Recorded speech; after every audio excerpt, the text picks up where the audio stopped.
एक छोटे से गांव में जहां हर कोई आपस में जुड़े हुए परिवार चाहता था, वहां एक अजीब घटना का आगमन हुआ। गांव के उस होटल में रसोइये की जगह रोज बदलती थी, लेकिन खाना हमेशा स्वादिष्ट होता था। गांव के लोग भोजन के प्रति इतने वफादार थे कि जब भी कोई किसी समारोह या कार्यक्रम के लिए खाना बनाता था, तो वे सभी इस विश्वास के साथ खुदरा देते थे कि यदि उस होटल का रसोइया खाना पकाएगा, तो यह लोगों के अत्यधिक आकर्षण का कारण होगा। सुबह सुबह ग्रामीण अपनी दैनिक दिनचर्या में व्यस्त थे, जिसमें कृषि कार्य, व्यापार और घरेलू काम शामिल थे। एक छोटे से होटल का भी अपना महत्वपूर्ण स्थान था, जो गांव के सभी लोगों के लिए बहुत महत्व रखता था। ग्रामीणों में भोजन के प्रति बहुत सम्मान था और वे होटल के रसोइये पर उतना ही भरोसा करते थे जितना अपनी मां पर करते थे। बावर्ची हमेशा नए और खास तरीके से खाना पकाने की कोशिश करते थे और वह हमेशा स्वादिष्ट और लाजवाब खाना बनाते थे। गांव के लोग उनके खाने के इतने दीवाने थे कि किसी भी महत्वपूर्ण कार्यक्रम के लिए वे इसे ही चुनते थे। एक दिन सुबह गांव में एक महत्वपूर्ण सभा का आयोजन किया गया, जिसमें विभिन्न गांवों से लोग भाग लेने आए। सभा के आयोजन के लिए रसोइये को भी चुना गया। बैठक की दिनचर्या योजना से भरी थी और बैठक में आए लोग रसोइया द्वारा बनाए गए भोजन का स्वाद लेने के लिए उत्सुक थे। सभा शुरू हो गई और लोग भोजन का आनंद लेने लगे। भोजन की मिठास, विविधता और विशिष्टता ने सभी को आकर्षित किया और वे सभी खुश थे कि वे बावर्ची के भोजन का स्वाद ले रहे थे।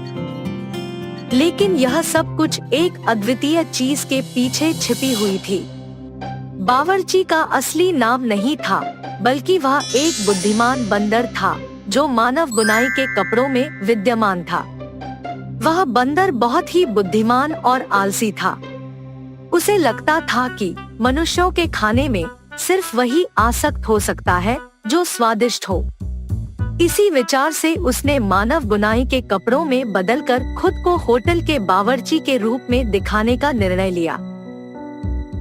बंदर ने अपनी चालाकियों से नए नए खाने बनाने की कोशिश की और वह हमेशा से देखता रहा कि उसके बनाए गए खाने से लोग मनोरंजन करें और उसके परिवार की तरह सहयोग करें। दिन रात की मेहनत के बाद उसकी चालाकियां कामयाब हो गई और उसकी खाने की विशेषता ने गांव के लोगों का दिल जीत लिया। उसके खाने से सभी अत्यधिक प्रसन्न थे और उसे सभी की सराहना मिल रही थी। लेकिन किसी को नहीं पता था कि रसोइये के पीछे एक बंदर का हाथ है। इस अद्भुत योजना के पीछे बंदर की एक विशेष वजह थी। परिवार के अपार स्नेह के बावजूद उनका परिवार उनके साथ नहीं था। बंदर के पारिवारिक पिता की एक दिन गांव वालों ने हत्या कर दी, क्योंकि उसने किसी कारण से गांव के एक बच्चे की जान बचाने की कोशिश की थी। बंदर को गांव के लोगों द्वारा दिखाए गए स्नेह के बारे में तब पता चला जब वह अपने परिवार की मृत्यु का दुहक मना रहा था। बंदर को यह विश्वास हो गया कि आदमियों के स्नेह भावना और सहानुभूति के पीछे एक महत्वपूर्ण कारण होता है और वह भी उनकी मदद कर सकता है। उसने यह सोचकर उनकी मदद करने का निर्णय लिया कि वह गांव के लोगों के लिए खाना बनाने में मदद करेगा। सभा के आयोजन के दिन बंदर ने फिर से एक अद्वितीय और स्वादिष्ट खाने की मिश्रण विधि तैयार की, जिससे लोग बिल्कुल ही मोहित हो गए। जब लोग उसके बनाए गए खाने का स्वाद लेने लगे, तो बंदर ने आत्मविश्वास से भरपूर होकर उन्हें बताया कि वह खुद बंदर है और उसने मानव बनाई की बुनाई में खुद को छिपाया है। लोगों को पहले थोड़ी उलझन हुई, लेकिन उन्होंने बंदर की बातों को सुनकर उसकी बुद्धिमत्ता और साहस को समझा और उन्होंने उसे सराहा कि वह उनके लिए इतना साहसी कदम उठाया। लोगों ने उसके समर्थन में मिलकर खड़ा होने का निर्णय लिया और उन्होंने बंदर को उनकी मदद करने के लिए प्रोत्साहित किया। एक गांव में प्रेमजी तिवारी नाम का एक बहुत ही बढ़िया बावर्ची रहा करता था। वो जिस गांव में रहता था उसी गांव के एक ढाबे में वो खाना पकाता और जिंदगी गुजारता। प्रेमजी तिवारी के माँ बाप तो नहीं थे, पर एक बहन और एक भाई था। बहन की शादी करवाने के लिए और भाई को अच्छे से पढ़ाने के लिए वो बेचारा दिन रात कष्ट किया करता था। प्रेम जी के बनाए हुए सारे पकवान कई सालों से बच्चे, बूढ़े, गांव के बाकी सारे लोग बड़ा मजा लेके खाया करते थे। इसकी वजह से वो जिस ढाबे में काम करता था उस ढाबे का नाम अच्छा हुआ और कमाई भी बढ़ गई। एक दिन प्रेम जी के एक दोस्त ने प्रेम जी की बहन की शादी के लिए एक अच्छे से लड़के के बारे में बताया।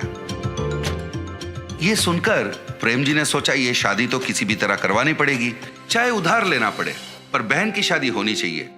इसलिए वो गांव के जमींदार के पास गया और सूद पर रुपए लेके उसने शादी करवा दी। अपनी बहन की शादी में प्रेम जी ने खुद अपने हाथों से बढ़िया खाना बनाया था। सारे अतिथिगण खाना खा के मुग्ध हो गए। अरे वाह प्रेम जी, तुम्हारे हाथों में तो जादू है भैया। खाना तो तुमने बढ़िया पकाया है भाई। उसी शादी में लड़कों की तरफ से रामलाल नाम का एक आदमी आया था। खाना खा के उसे बहुत पसंद आया तो उसने कहा, प्रेम जी भाई, लंदन में मेरा एक रेस्टोरेंट है, क्या तुम लंदन आके मेरे रेस्टोरेंट में कुक के काम करोगे? ये सुनकर प्रेम जी भाई को याद आया कि उसके भाई को पढ़ाना है, उसका कुछ उधारी भी है। इन सबको छोड़ के लंदन जाना उसके लिए नामुमकिन था, तो उसने इस मौके को जाने दिया। दिन गुजरने लगे, उधार का भार बढ़ने लगा और पूरी तनख्वाह तो ब्याज भरने में निकल जाती थी। भाई को पढ़ाने के पैसे कम पड़ने लगे, घर चलाने में भी दिक्कत होने लगा। तो प्रेम जी भाई इन बातों को लेके मन कचोट के रह जाते थे। इस तरह महीने बीतने लगे, पर प्रेम जी भाई का आमदनी नहीं बढ़ रहा था। फिर एक दिन प्रेम जी भाई उदास बैठ के उपाय के बारे में सोच रहे थे। उसे लंदन से आए हुए रामलाल के बातें याद आए। अरे उसने तो मुझे रेस्टोरेंट में काम करने का मौका दिया था, ये बात मैं कैसे भूल गया। ये सोचकर वो रामलाल से मिलने चला। अरे प्रेम जी, आप इस तरफ? आपने तो उस दिन कहा था ना कि लंदन में आपके रेस्टोरेंट में कुक की नौकरी मुझे देने को तैयार है। अभी भी क्या वो नौकरी मुझे देंगे? अरे वाह, बढ़िया है, आखिर आपने मेरी बात मान ही ली। जरूर मौका मिलेगा। मैं एक हफ्ते में वहां जा रहा हूं। मेरा बेटा आपके लंदन आने तक के सारे इंतजाम खुद देखेगा, ठीक है? फिर जब रामलाल वापस लंदन चले गए थे, रामलाल के बेटे ने प्रेम जी का लंदन जाने तक का पूरा इंतजाम 1 महीने के अंदर कर दिया। प्रेम जी ने उससे कहा, बहुत बहुत धन्यवाद बेटा, आप बिल्कुल चिंता मत कीजिए, यहां हम सब हैं ना। आप आराम से लंदन जाइए, वहां अच्छे से पैसे कमाइए और अपनी पूरी उधारी चुका लीजिए। अपने भाई को अच्छे से पढ़ाइए। अगले 10 दिन में लंदन जाने की आपकी फ्लाइट है। इस तरह उसने प्रेम जी को समझाया और उसे लंदन भेज दिया। प्रेम जी लंदन में स्थित रामलाल के इंडियन रेस्टोरेंट में अपना रसोइये का काम शुरू कर दिया। उसके खाना पकाने के तरीके, सब्जियों को काटने के तरीके, खाने को प्लेटिंग के वक्त गार्निश करने के तरीके, और सबसे बढ़िया बात यह थी, जब उसका खाना पकता था पूरा रेस्टोरेंट खुशबूदार हो जाता। वो मन लगा के लजीज खाने बनाता रहा और कस्टमर खुश होते रहे।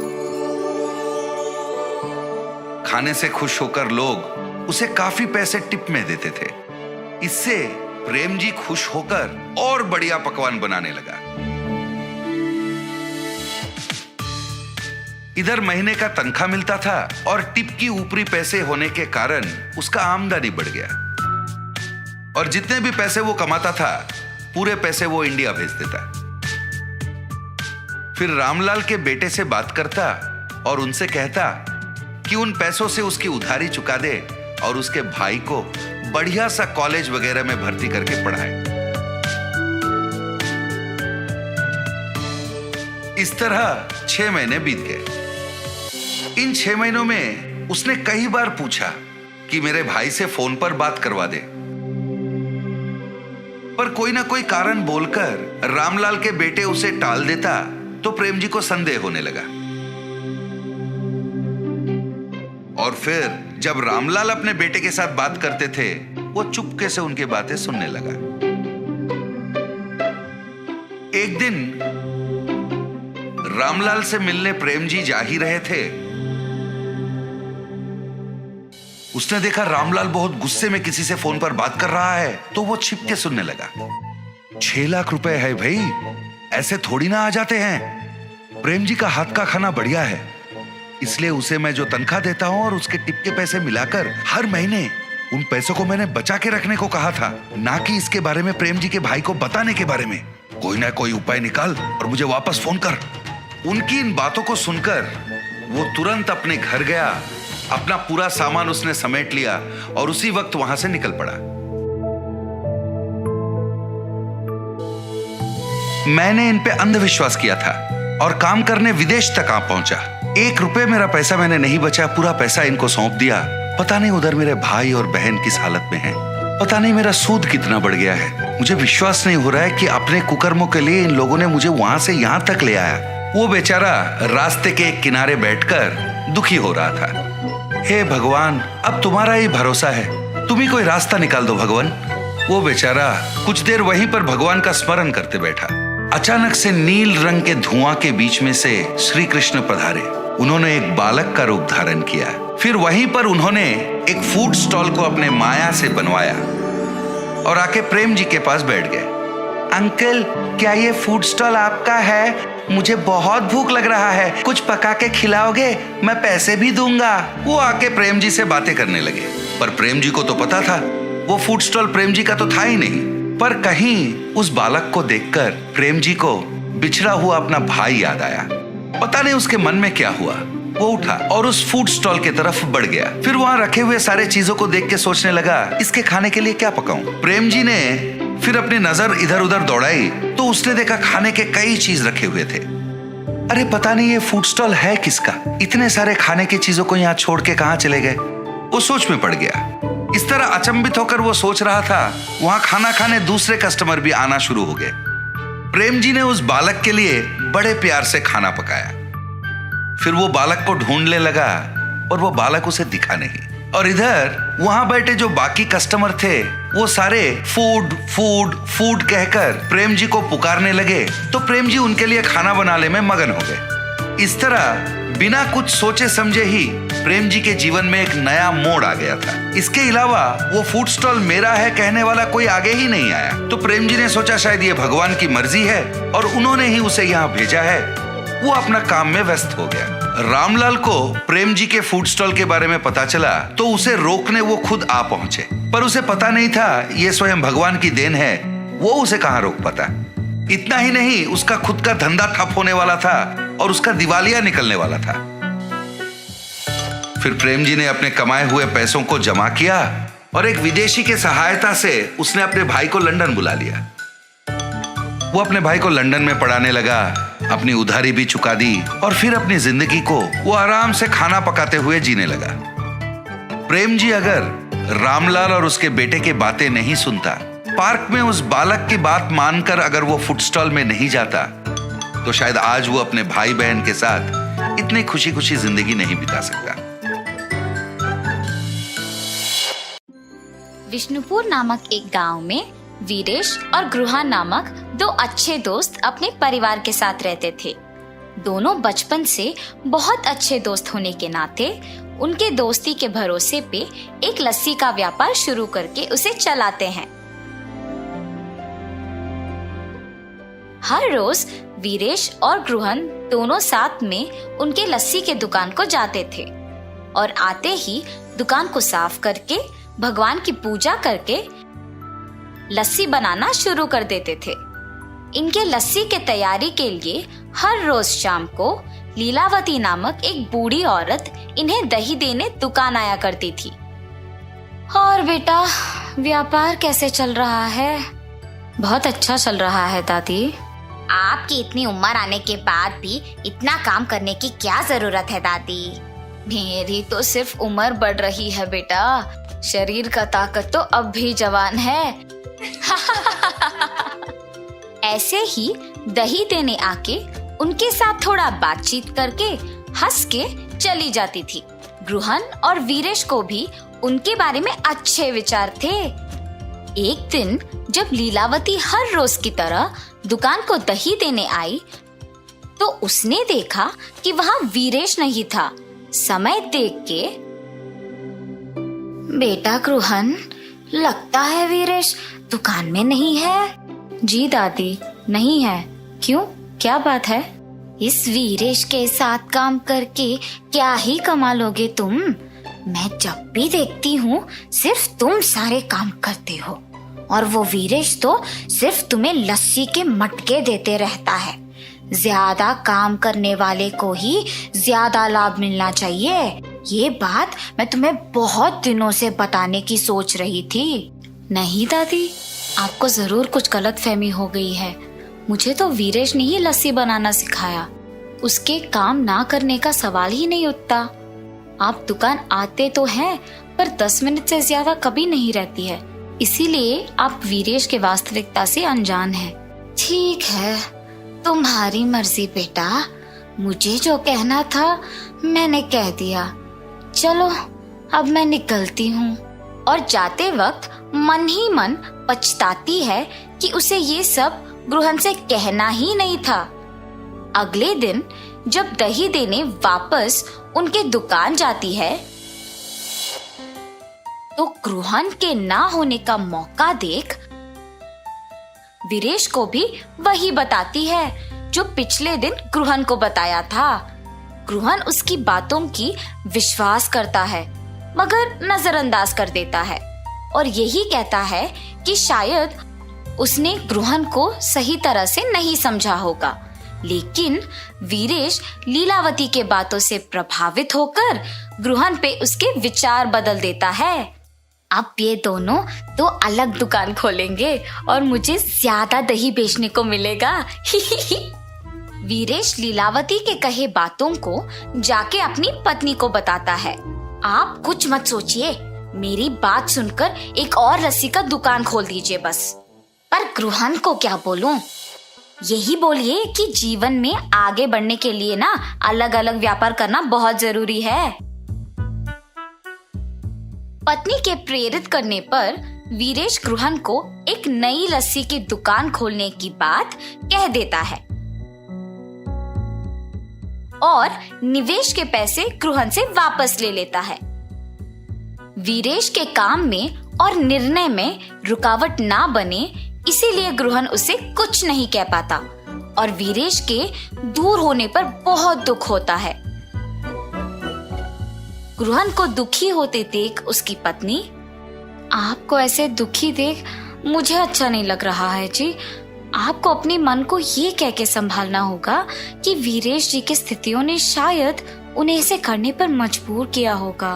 वही तो मुझसे नहीं हो पा रहा, और ऐसे अशांत मन से आप क्या ही व्यापार चलाएंगे। ठीक है, एक काम कीजिए, हमारे गांव में मेरे चाचा राधे नामक एक लस्सी दुकान चलाते हैं जो बहुत ही प्रसिद्ध है। वहाँ बहुत प्रकार के लस्सी बनते हैं। वहाँ जाके आप भी अलग प्रकार के लस्सी बनाना सीखिए। आपका ध्यान इस बात से हटेगा और व्यापार में भी वृद्धि होगा। सही बात है, वही करूँगा।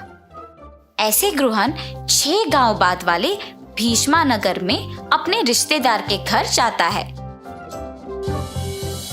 अरे बेटा गृहन, कैसे हो तुम? तुम्हारी पत्नी कैसी है और तुम्हारा व्यापार कैसे चल रहा है? सब कुछ ठीक है मामा जी। आपके दुकान के अलग प्रकार के लस्सी आसपास के सारे गांव में बहुत प्रसिद्ध है, इसीलिए मैं भी उसे स्वाद करने आया। हाँ, 12 प्रकार के लस्सी है। तुम्हें जो चाहिए वो पी लो बेटा। चलो चलो जाएंगे। और चाचा जी गृहन को उनके लस्सी का दुकान लेके जाते हैं। वहाँ पे लोगों की भीड़ लगी होती है।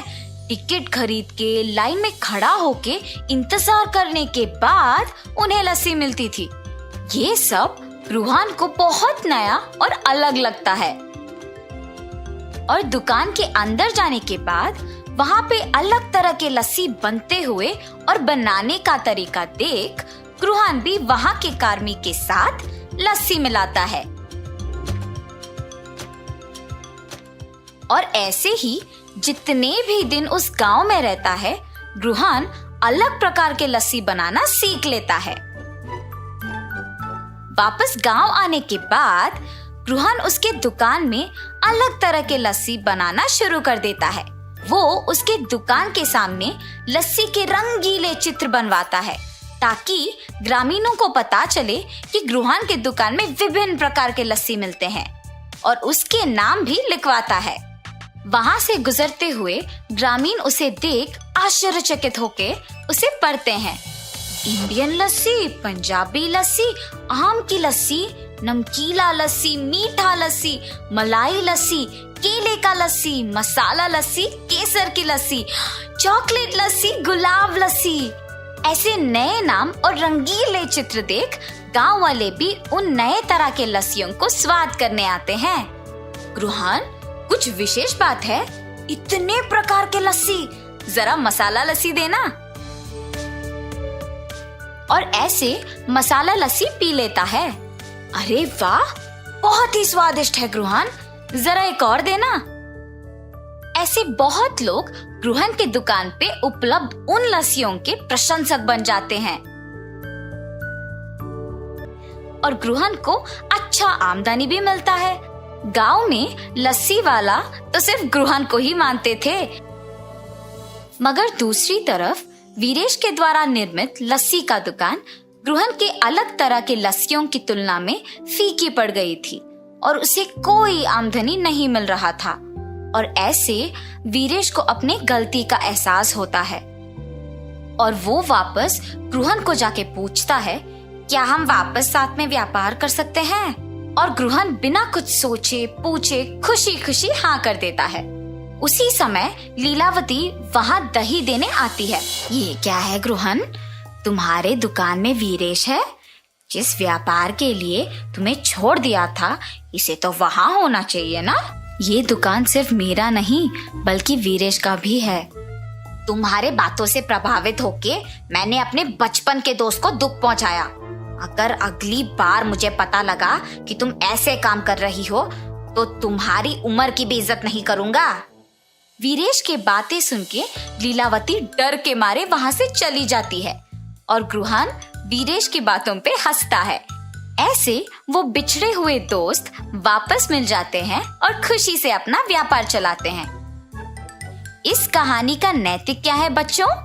दोस्ती में ये जरूरी नहीं होता है कि कितने साल से एक दूसरे को जानते हैं, मगर ये जरूरी होता है कि कितनी गहराई से एक दूसरे को पहचानते हैं और भरोसा करते हैं।